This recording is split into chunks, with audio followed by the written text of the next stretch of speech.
Salut Martine, Allô ça Pascal! va? Ça va? Ça va? Correct. Comment ça va, toi? Ben moi je vais bien. Super. C'est ça aujourd'hui, on va parler,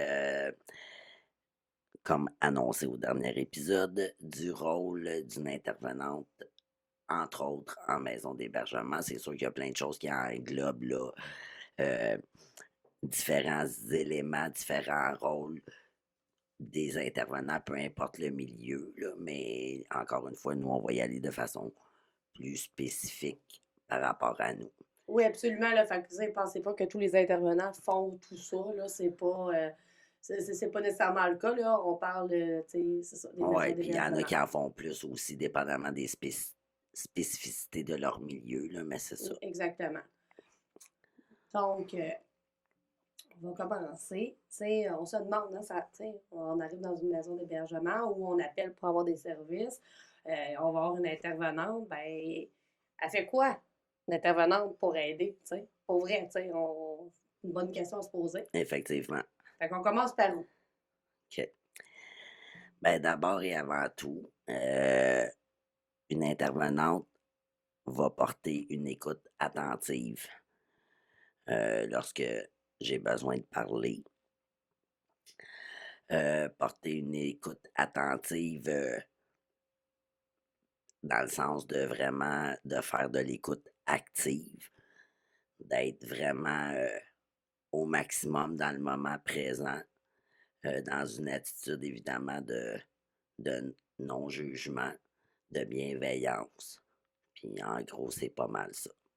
Dans le fond, c'est ça. C'est écouter la personne, euh, peu importe ce qu'elle a à dire. Par contre, je veux juste faire une petite parenthèse parce que souvent, je peux avoir des gens dans mon entourage qui vont me dire ben, tu sais, tu dois entendre beaucoup d'histoires d'horreur. OK? Puis oui, ça fait partie de mon travail d'écouter ce que les femmes ont à dire, puis d'être disponible pour eux, puis d'y croire, hein? De croire à ce qu'elles me racontent, puis à croire les conséquences, puis tout ça. Mais j'aimerais ça dire que c'est pas juste ça. Tu sais, oui, on en entend des choses pas le fun, puis tout ça, mais c'est pas l'essentiel là, de notre travail. Ça va vraiment au-delà de ça, puis c'est pas juste ça. Donc, je voulais juste le dire, là, pour pas que vous pensiez qu'on fait juste ça entendre.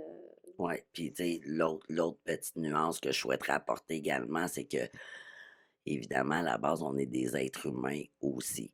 Donc, on a chacun nos capacités, nos aptitudes, nos limites. Donc, pour reprendre ton exemple, si quelqu'un a vécu des atrocités, que c'est vraiment horrible, mais j'ai le loisir aussi euh, de dire à cette personne-là, tu sais, je comprends que c'est difficile, je comprends que tu as besoin d'en parler, mais je pense que pour moi, aujourd'hui, tu sais, je préférerais là, qu'on aborde sous un autre angle ou, tu sais, aller vraiment plus dans le moment présent Mhm. davantage que dans le récit de ces multiples agressions ou quoi que ce soit, là. Donc, on peut aussi dire, là, je suis Mhm. pas en mesure là, d'entendre ces récits-là en ce moment.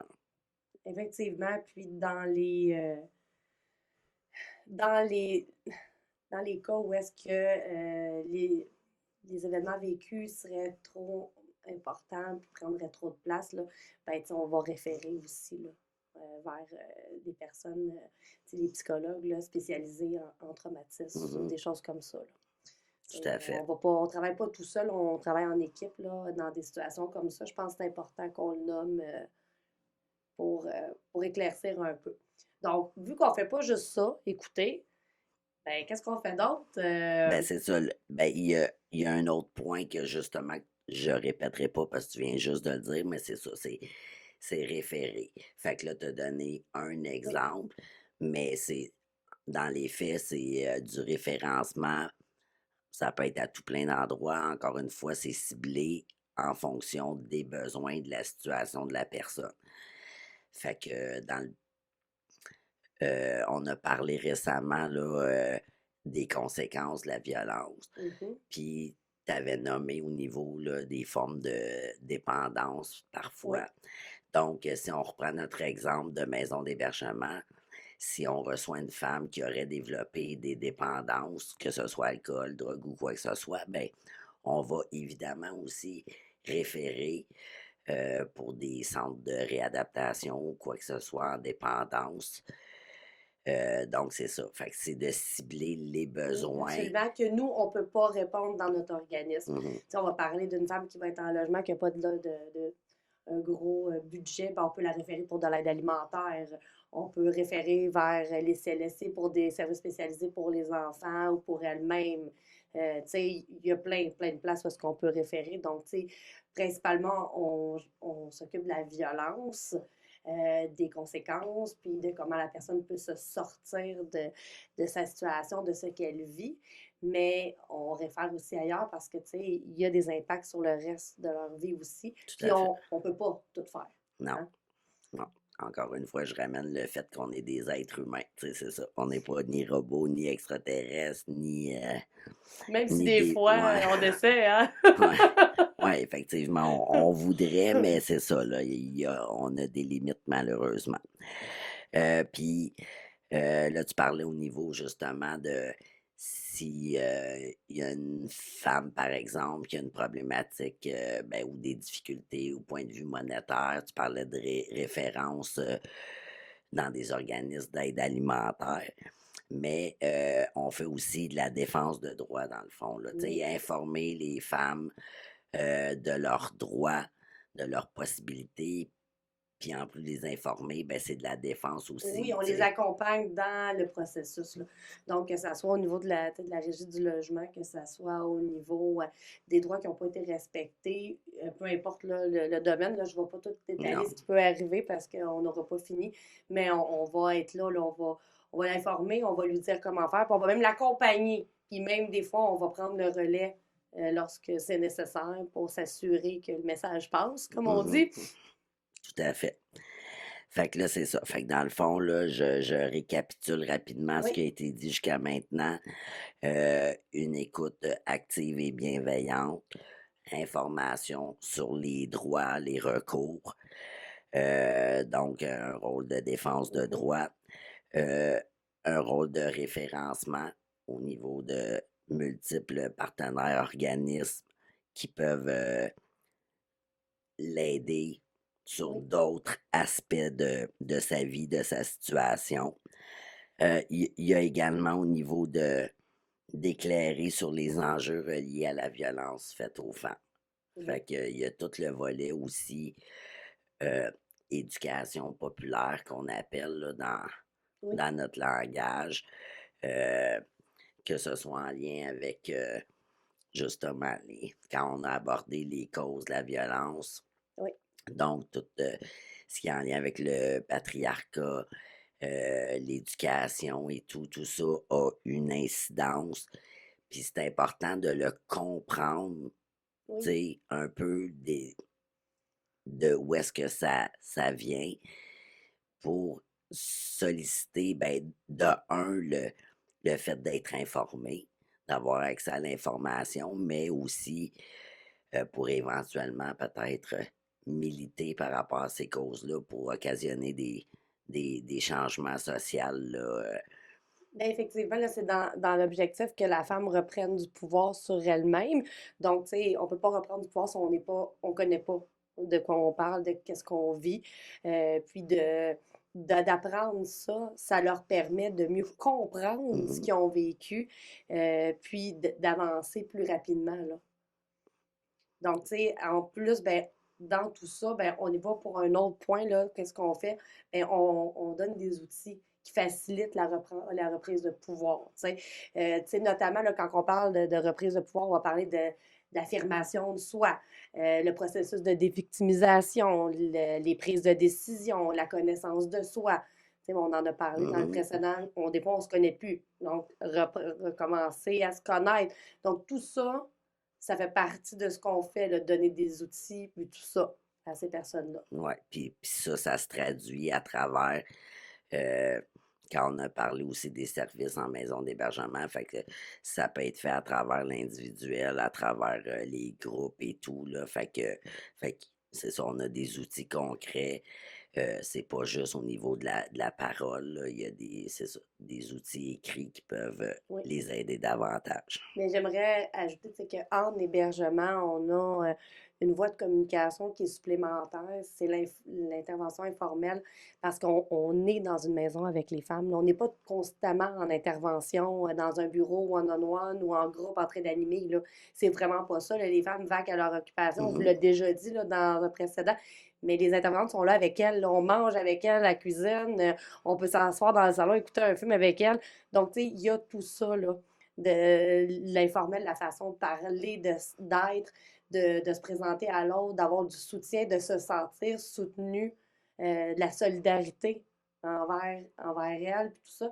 Donc, tu sais, ça, c'est un outil qui est. Ouais, puis effectivement, cette proximité-là, que parfois d'autres types d'intervenants n'ont pas. Tu sais, quand tu parlais de je vois la personne une fois par semaine dans mon bureau pendant 1 heure versus je vis le quotidien, je la côtoie, je cuisine avec elle, Mhm. j'écoute un film, ben, tu sais, ça laisse davantage place à l'ouverture, à la confidence, au lien de confiance. Tu sais, ça l'aide aussi à l'alliance là, entre l'intervenant et la personne qui reçoit de l'aide à ce moment-là. Là. Donc, voilà. Donc, là, tu parlais aussi tout à l'heure un petit peu de Oui, l'accompagnement. Donc, de quelle façon ça se traduit, le comment on accompagne? ben, on peut soutenir la personne dans sa démarche, on peut préparer la démarche de la personne. Puis on peut aussi le faire en se déplacer avec elle, aller jusqu'au bout. Donc, ça peut être dans plusieurs, là, que ce soit au niveau de la recherche de logement, récupérer les effets personnels au domicile. Là. Bien entendu, on fait affaire avec la police aussi. On ne va pas là tout seul. Là. Je peux juste vous rassurer que c'est fait de façon sécuritaire. Faire porter plainte à la police, c'est un processus qui est long, qui demande une préparation, qui demande un soutien émotionnel. Mhm, Des fois, il y a la DPJ, hein, parce que quand il y a des gestes de violence, il y a un signalement qui peut être fait, accompagner la femme pour bien comprendre les enjeux, qu'est-ce qui se passe, comment ça va aller en avant, comment ça va avancer, les avocats. Écoute, c'est sans fin, là. On peut même accompagner une femme à l'aide sociale, là, une femme qui n'a jamais eu de revenus, puis elle arrive du jour au lendemain, ben, on va aller avec elle. ouais, tout ce qui est service d'immigration Oui, aussi, bref, les c'est ça. allocations familiales, Ah ouais. de nombreux appels, fait partie du quotidien. Fait que, effectivement, ça peut être large, large, large. Puis effectivement, des fois, c'est en personne, en présentiel. Des fois, c'est au niveau de, justement, des outils qu'on lui remet qui peuvent faciliter. Et sinon, le soutien là, au plan psychologique. Ça peut être aussi, là, justement, d'exercer une forme de médiation. Que ce soit, bon, tu sais, tu relèves le fait qu'en maison d'hébergement, c'est le quotidien. Donc, le quotidien, puis ça demeure pas moins que les femmes qui arrivent ici, ils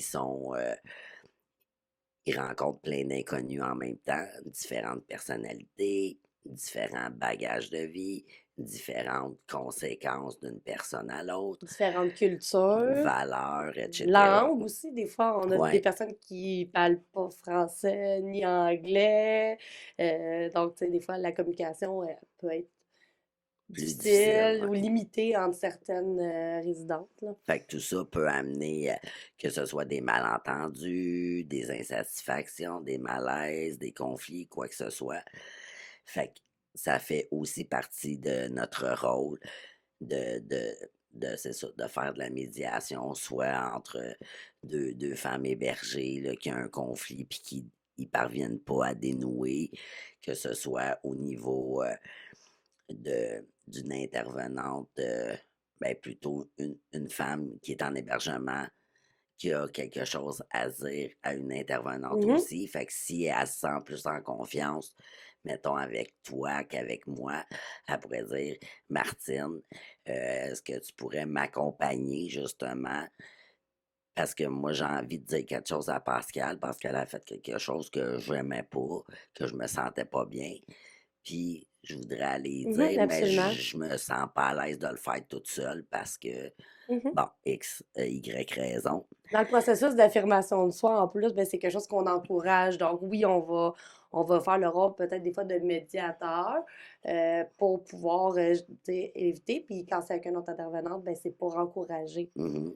l'affirmation, puis s'assurer qu'il n'y a pas de non-dit, puis qu'il y a une transparence, là, parce que sinon, ben, ça fonctionne un peu. Oui, puis C'est en même temps, difficile. ça les aide à gérer les conflits d'une façon Mhm. différente de ce qu'elles ont vécu ou appris ou peu importe, là, tu sais. Absolument. Puis, tu sais, on en a parlé vaguement tantôt, là, on l'a abordé. Ben, tu sais, il y a dans tout ça, il y a des suivis individuels. Donc, une femme avec une intervenante qui ont des rencontres régulières, là, mais tu sais, des fois, ça peut être une fois par semaine ou 2 semaines, 2 fois par semaine. Ça dépend de chaque femme puis chaque besoin. Donc, où est-ce que là, la femme se donne elle-même des objectifs qu'elle veut atteindre, puis où est-ce que l'intervenante est là pour l'accompagner dans l'atteinte de ces objectifs-là. Et sinon, ben, il y a des ateliers, des thématiques, où est-ce que c'est de l'animation de groupe, là, Mhm. où est-ce qu'on parle de sujets qui sont pertinents à la compréhension du parcours de vie de la femme. Donc là, cette femme-là, avec les autres femmes, ont un espace sécuritaire pour parler de ce sujet-là. Des fois, se raconter une partie, faire des parallèles, des comparaisons, puis tout ça avec quelqu'un qui est là, qui connaît le sujet et qui peut les accompagner dans ça. Ça donne souvent des belles discussions. C'est ça, c'est à la fois information et outils. Oui. Puis en même temps, ben, l'information, parfois, c'est ça, permet de faire pour elle des prises de conscience, de faire des liens. Quand on parlait tout à l'heure de faire de l'éducation populaire, puis, tu sais, mettons, on explique tels aspects d'un point de vue social, ben là, ça peut, ça peut comme les allumer, les éclairer sur certains éléments de ah, OK, ça peut être à cause de ça, ou c'est en lien avec ça, ou le fait que j'ai vécu, par exemple, de la violence dans mon milieu familial. Fait que c'est ça. Fait que tout ça est souvent très bénéfique, même si c'est pas toujours nécessairement joyeux comme Non. moment.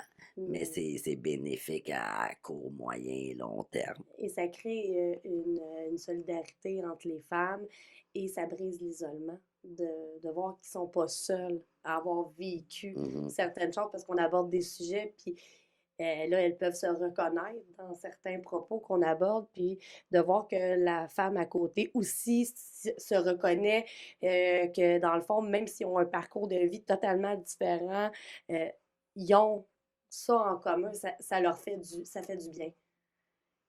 Ouais, ouais. Puis, tu sais, justement, comme tu dis, ils ont chacun leur bagage. Tu parlais tout à l'heure un petit peu des- que ce soit des cultures, des langues différentes, des croyances religieuses ou non Mhm. différentes. Fait que tout ça, tu sais, peut de prime abord, tu sais, comme première impression, dire ouais, je ne fit pas avec cette personne-là. Puis ces rencontres-là, ben, permettent de dire, hey, on en a des points communs ou on a un vécu tu sais, qui peut être similaire. Fait que ça peut aider à briser, en plus de l'isolement, mais ça peut aider à briser là, des préjugés ou quoi que ce Ah soit oui. qu'on a à l'égard des autres parfois. Ben, on a vu plusieurs évolutions Mhm. dans notre Ouais, maison, nous, là, où est-ce c'est que, beau là, oui. quand on constate ça, c'est super.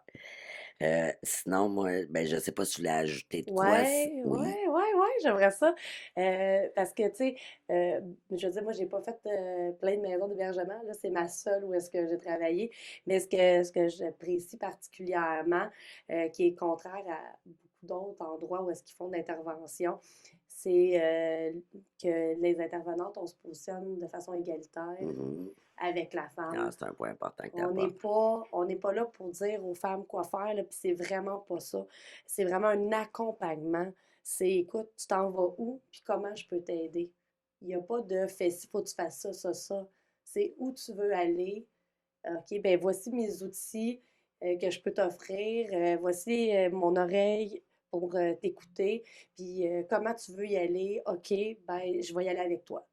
Puis quand tu dis, là, on y va là, dans une approche tu sais, égalitaire, c'est aussi au niveau des partages de connaissances. Une femme Mm. qui vit en hébergement, puis qui est super bonne ou qui a plein de connaissances dans tel aspect, ben, on va essayer de solliciter ça chez elle, là, d'amener, d'apporter ses connaissances, sa créativité, tu sais, auprès des autres femmes, auprès de nous.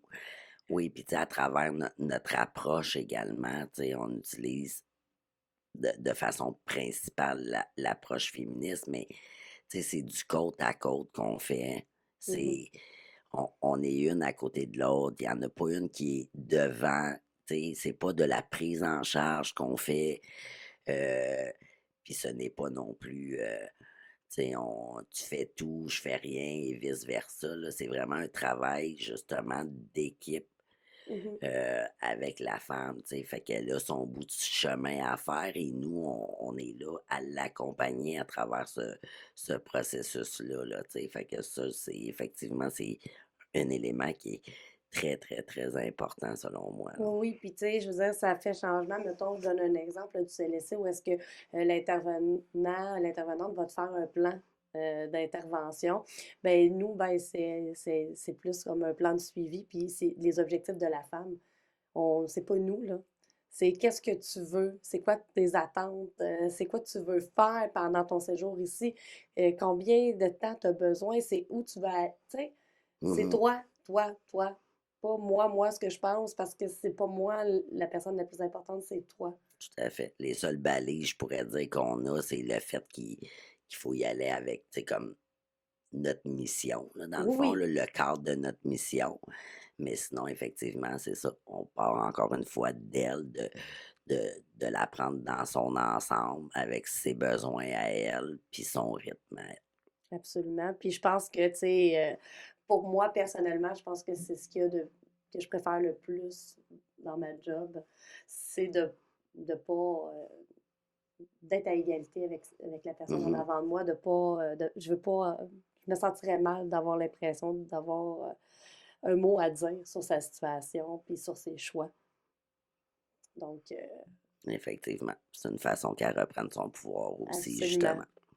Fait que là-dessus, ben, je te laisse annoncer ce qui se passe OK. la semaine prochaine. Écoute. Là, je viens de bonne humeur. Là, ma bonne humeur, là, c'est comme, elle augmente. La semaine prochaine, vous allez avoir la chance de rencontrer notre première invitée. Puis le sujet de la rencontre qu'on va faire, ça va être le rôle d'un intervenant de jeunesse. Hein, parce qu'il y a des enfants en maison d'hébergement. Il n'y a Mhm. pas juste des femmes. Donc, Puis des mamans oui, aussi, là, ouais. ben, Femme, oui. mère, Donc, maman, s'il y a des ouais. enfants, il y a des mères. Ouais. C'est rare que des enfants se présentent tout seuls. Ouais. Donc, Ouais, effectivement. donc, c'est le prochain sujet. On a hâte. C'est une première pour nous. Vraiment. Ouais, puis je veux juste dire aussi que on s'est mis ce défi-là. Fait que donc, c'est un défi. Je ne sais pas si on va toujours y parvenir, mais c'est ce qu'on souhaite vraiment, se donner le défi d'avoir au moins un invité à chaque mois. Ouais. Donc, puis c'est ça, on est en attente de réponse de d'autres, donc c'est vraiment ce qu'on souhaite.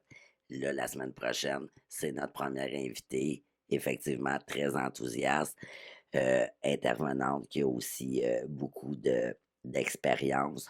Donc, on va vous laisser la découvrir avec nous la semaine prochaine.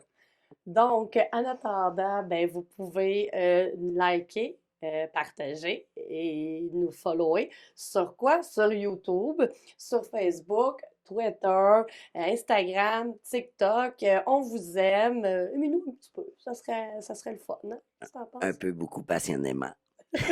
Donc, sur ça, Pascal, Ben, c'est ça, on vous souhaite une bonne semaine et prenez soin de vous. à la semaine prochaine! Bye.